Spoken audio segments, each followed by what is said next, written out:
Presidente, nobre senador Isalci, senhoras e senhores senadores, aos que nos acompanham pelo sistema de comunicação do Senado Federal. Senhor presidente, ninguém está acima da lei ou é imune a investigações. Essa é a premissa básica em relação aos fatos mais recentes envolvendo o ex-juiz Sérgio Moro, hoje ministro da Justiça, e membros do Ministério Público, integrantes da Força Tarefa da Lava Jato, nomeadamente o procurador Deltan Dallagnol. Todavia, senhor presidente, o rumo das explorações desses fatos é justamente o que preocupa quem está interessado em ver o Brasil firme no processo de combate intransigente à corrupção. Sim, é claro que agora voltarão à carga aqueles que se sentiram direta ou indiretamente prejudicados pelas condenações judiciais oriundas da Lava Jato, em que pese tenham sido muitas delas já confirmadas em segunda e até outras instâncias superiores e profundamente perscrutadas quanto à sua legalidade formal no âmbito das cortes superiores, STJ e STF. Temos que ter claro tudo isso, que a despeito de eventuais violações de preceitos éticos, os processos criminais se mostram rígidos. Não é possível misturar as coisas.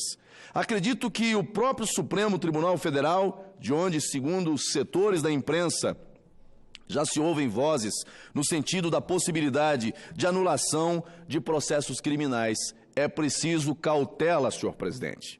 Prefiro não acreditar que os membros da mais alta corte do país, que também funcionam como juízes criminais em muitos casos, se arvorem tão cedo a dar declarações que coloquem em dúvida a licitude de processos penais, o que sabemos somente será possível se verificar à luz de cada ato inquisitorial, investigativo, de provimento cautelar, de instrução e, finalmente, de julgamento.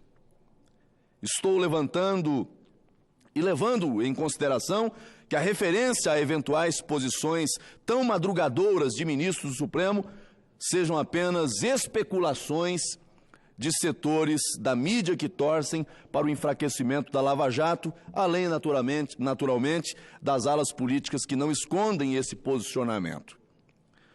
O que o bom senso exige, senhor presidente, nesse momento, é a defesa da integridade de uma operação que logrou desbaratar verdadeiras quadrilhas que saqueavam os cofres da nação, o que está diametralmente distante de eventuais conversas entre membros do Ministério Público e o magistrado responsável pelo julgamento dos pedidos cautelares e a prolatação das próprias sentenças.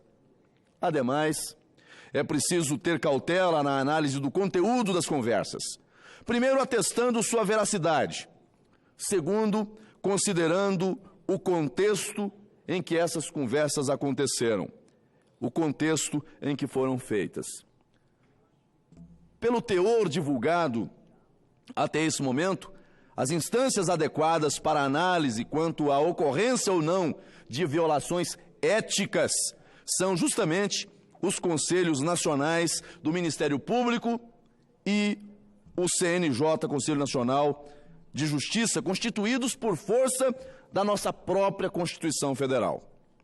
Outro sim é de pleno direito das respectivas defesas ao exame da concretude das falas e eventual influência ilícita em decisões, pugnar pela anulação em concreto desse ou daquele ato judicial.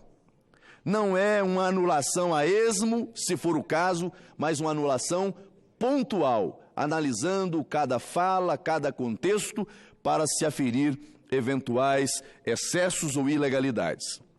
Há um princípio basilar do direito, oriundo do sistema jurídico francês, o pas nullité sangrier, que na tradução para o português deixa bem claro qual é o seu objetivo: não há nulidade sem que haja prejuízo.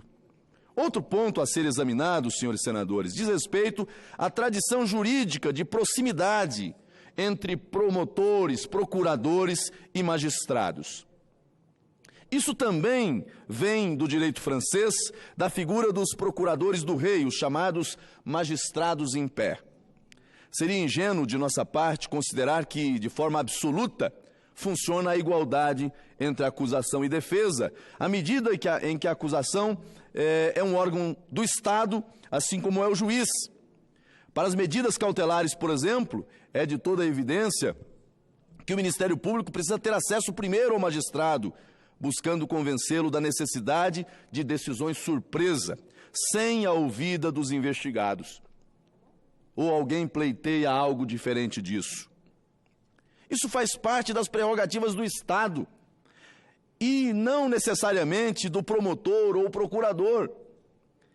É o Estado, lato sensu, que precisa dispor de meios eficazes para combater os crimes punidos mediante ações penais públicas incondicionadas, para os quais são demandados expedientes apuratórios que não podem ser levados ao conhecimento prévio dos suspeitos de práticas criminosas. Seguramente, não é isso que pretendemos censurar, sob pena de estarmos defendendo o afrouxamento do poder de investigação do Estado. A quem interessa o afrouxamento do poder de investigação do Estado? A quem interessa a impunidade? Se realmente queremos repensar de forma objetiva até que ponto pode haver essa aproximação entre promotor e juiz, precisamos repensar nosso modelo jurisdicional e estabelecer critérios objetivos para essa relação institucional. Vejam, senhores senadores, como sempre reclamam os advogados, especialmente os tribunos, a diferença começa sobre a posição do promotor e do juiz nos tribunais. O promotor sempre assentado ao lado do juiz, o que não ocorre com a defesa. É a tradição. É assim que funciona.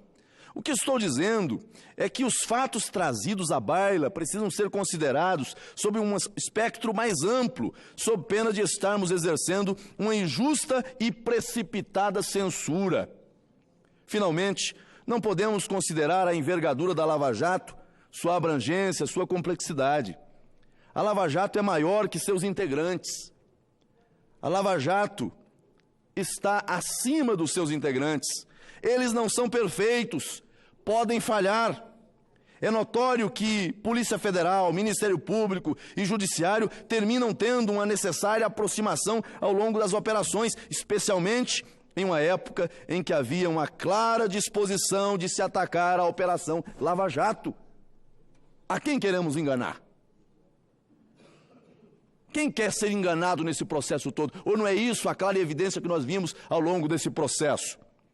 Sim, quando forças contrárias poderosas se levantaram contra a Operação Lava Jato, não é de se ignorar que os atores desse processo possam ter se unido mais intensamente para preservar as investigações e atingir a finalidade comum, que era fazer justiça aos casos concretos.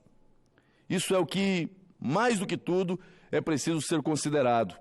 Eventuais prejuízos aos acusados precisará ter considerado à luz de cada ato investigativo ou judiciário. E aqui, repito com clareza, havendo prejuízo às partes, havendo excesso, seja no campo ético, seja no campo da legalidade, dentro das esferas competentes, dos espaços próprios, é preciso fazer esse enfrentamento, é preciso fazer essa análise.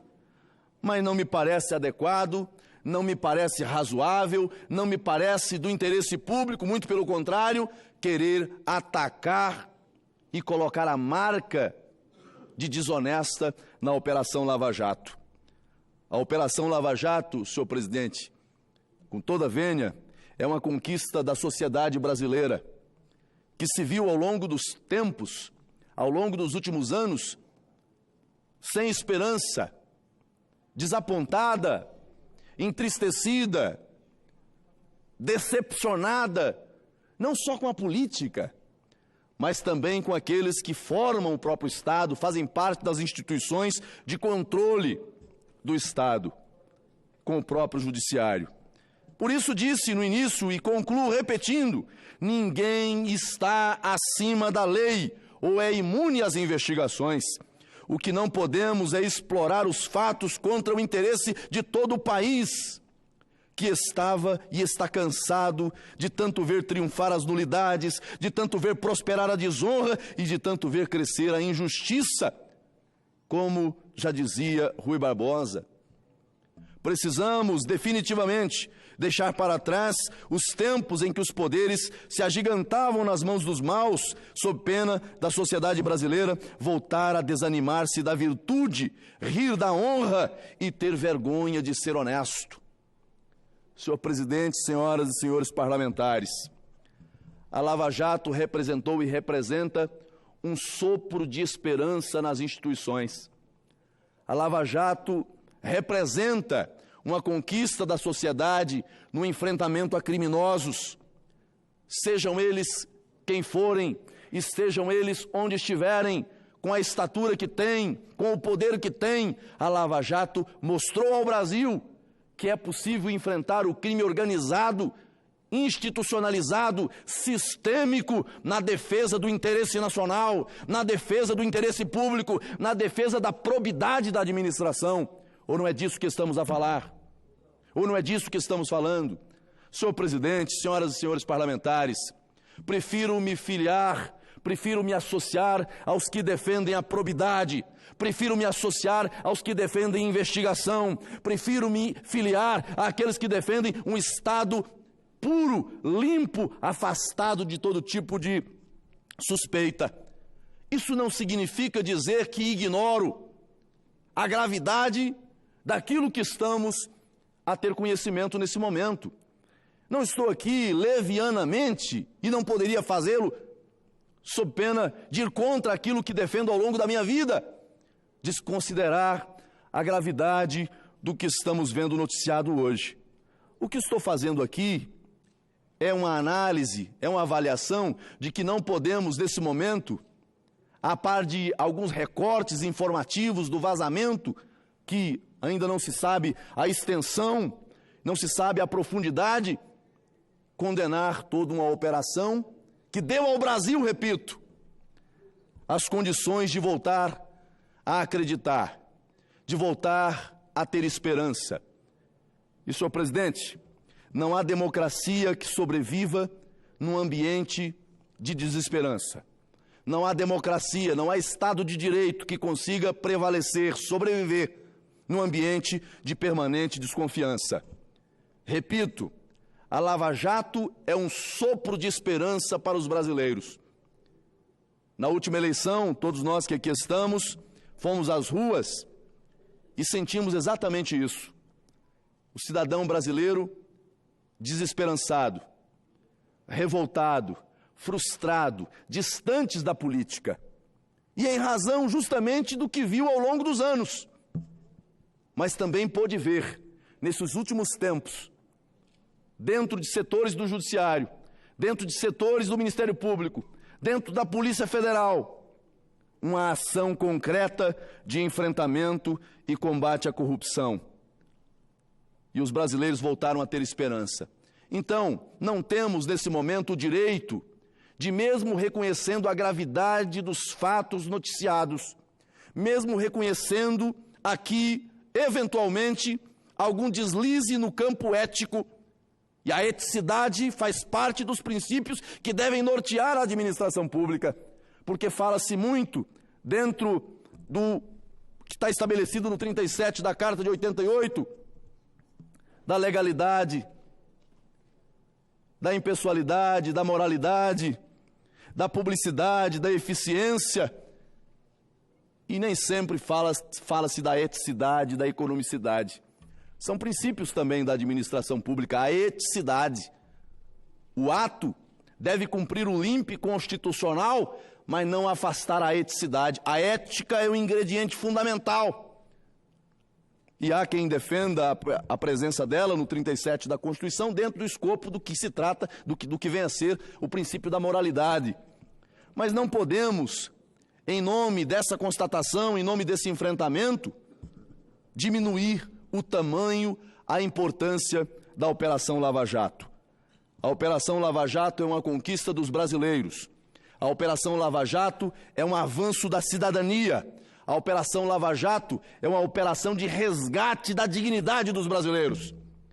É por isso que eu prefiro me associar aos de boa fé, aos de boa índole, aos probos que atuaram e ainda atuam nessa importante força-tarefa chamada Lava Jato. E repito, a Lava Jato é maior do que os seus integrantes. Seus integrantes são humanos e, como seres humanos, podem até falhar. E não estou aqui, por antecipação, fazendo juízo valorativo em relação à conduta deles, porque do que li até agora, embora se tenha alardeado muita coisa, não vi de forma clara, de forma evidente, qualquer tipo de direcionamento mais profundo que viesse colocar em risco a rigidez do processo. Óbvio que é algo que ainda está em curso, é preciso dar tempo ao tempo. Mas, como disse e repito, nós temos as instâncias próprias para apurar as condutas daqueles que estão no Ministério Público, o Conselho Nacional do Ministério Público, e do Judiciário, o Conselho Nacional de Justiça. Por ora, continuo firme na defesa da Lava Jato, na defesa das instituições, porque não há democracia forte com instituições fracas. Ou nós defendemos as instituições, o seu papel, a sua relevância, ou então fracassamos enquanto modelo democrático. Senhor presidente, era o que tinha para a tarde de hoje, mais uma vez ressaltando aqui minha confiança de que aquilo que a Operação Lava Jato, aquilo que o então juiz Sérgio Moro fez enquanto juiz federal, confirmado pelo Tribunal Regional Federal, confirmado pelo STJ, confirmado pelo Supremo Tribunal Federal, certamente não estará nesse momento sendo colocado em segundo plano em razão de algumas publicações. É bom dar tempo ao tempo, mas prefiro presumir justamente na segurança dos atos praticados, das decisões praticadas no âmbito da Lava Jato. Muito obrigado, senhor presidente.